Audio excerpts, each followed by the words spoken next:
So how did you first get into fitness? Aha, that's a good question. I started working out when I was 13 years old, and I thought I thought it would be a really great way to help me get a girlfriend. It did absolutely nothing to help in that department, like whatsoever, but I fell in love with fitness, and then that led me to nutrition. Then I started studying both, and very long story short, after years of study and time in the lab, been very fortunate to build up a really great clientele.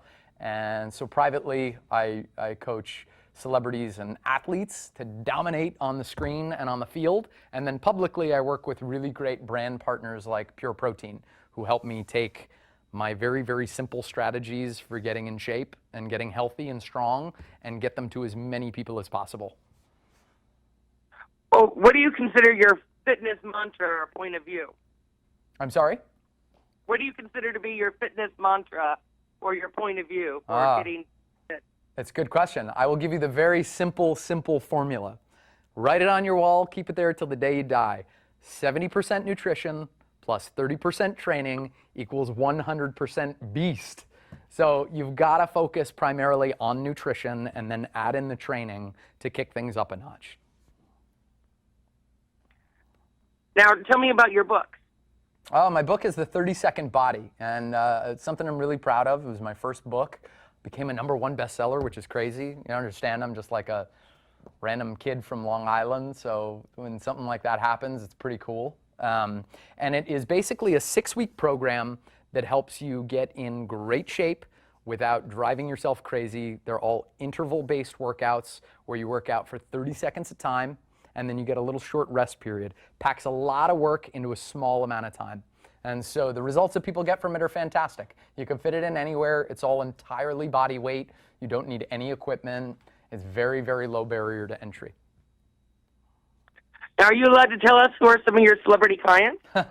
It's a good question. Technically, I am allowed. I don't have any sort of confidentiality clauses. I just have a long-standing policy of keeping that quiet. I just like to kind of keep it on the hush. Okay.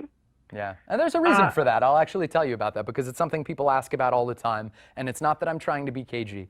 It's really because I believe very strongly that I want you as an individual to focus on being your best self, living your best life.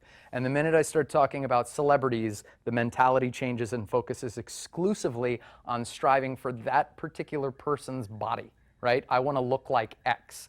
You shouldn't strive to look like X. You shouldn't strive to look like X because you're not that person and you shouldn't want to be. You're yourself. And that makes you uniquely your own. No one else in the world can claim that. So you should embrace it, lean into it, and live that life. So that's my philosophy, and that in a nutshell is why I keep the celebrity names under wraps. That makes perfect sense. What mistakes do you see people make a lot regarding the fitness goal? Oh, that is a fantastic question and very timely because of the whole new year, new you, and it's just that. It's like you try to the #1 reason people fail, and actually let me back up a step and just lay down a very sobering statistic. More than 1/3 of the people who set New Year's resolutions abandon them completely before February ever comes. That's crazy. That's like more than 1/3 of the population just gives up on themselves in a couple weeks. But there's a reason for it, and I think that once you understand the problem, you can very simply attack it with a solution. So the issue is, statistically speaking, why most people fail is they try to take on too much all at once. New Year, New You is the best example of that. It's like, okay, brand new year, I am going to completely overhaul my diet. I'm going to take on a crazy new fitness regime that has me working out 7 days a week till I'm so sore I can't walk and my knees hurt. And while I'm at it, I'm going to fix my finances and spend more time with my family and meditate for 20 minutes every morning. And it's like you bury yourself in this laundry list of goals, and then eventually it crushes you. You fold under the weight of it. It's not sustainable. So what happens? Inevitably, it's a pattern. You see it year after year, is that maybe after 2 weeks, you start to lose ambition. You start to get overwhelmed. You start to get burnt out. The kind of new car smell of those fancy goals has worn off, and now you're just left with a lot of work because you've taken this laundry list of tasks. So you get buried, you quit, You find yourself dejected that you've given up yet again, and so now where are you? Back to square one, possibly even a little bit further behind the 8 ball.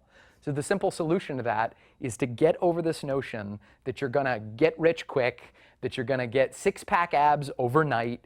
I've got 1,000,001 tricks to help you get fit faster, but it is not gonna happen overnight. I am here to tell you that you can very, very realistically have anything that you want. All of those goals, they're right at your fingertips. You just have to be willing to have a little bit of patience and take small steps every day. That's the key. It's those small steps taken daily that lead up to massive results.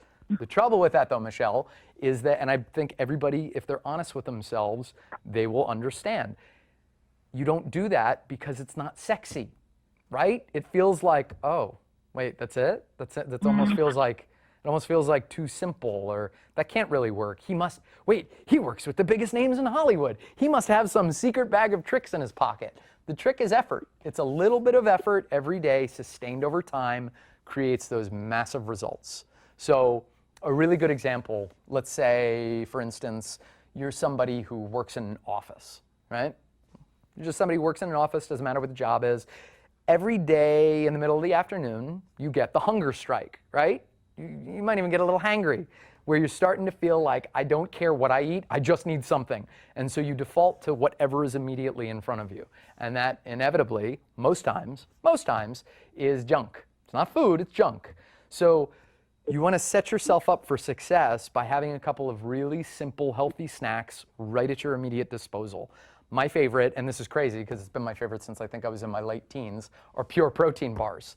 I think I probably started eating them when I was like 18 years old. And so this is another one of those things where it's like, when they called and reached out to do a brand partnership, was like a, wow, it's kind of crazy moment. But they're great. I love them because they're free of that laundry list of ingredients you need a PhD in chemical engineering to decipher.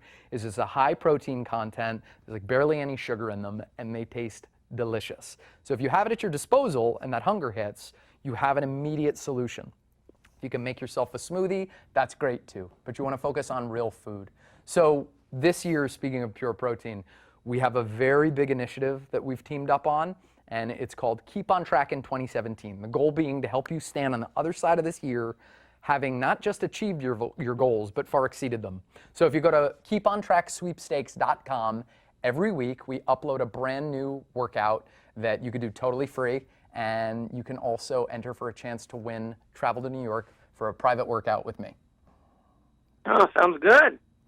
Not Now, too where shabby. can information about you be found? Just go to keepontracksweepstakes.com. There's everything you want to know about me and more, plus all the free workouts.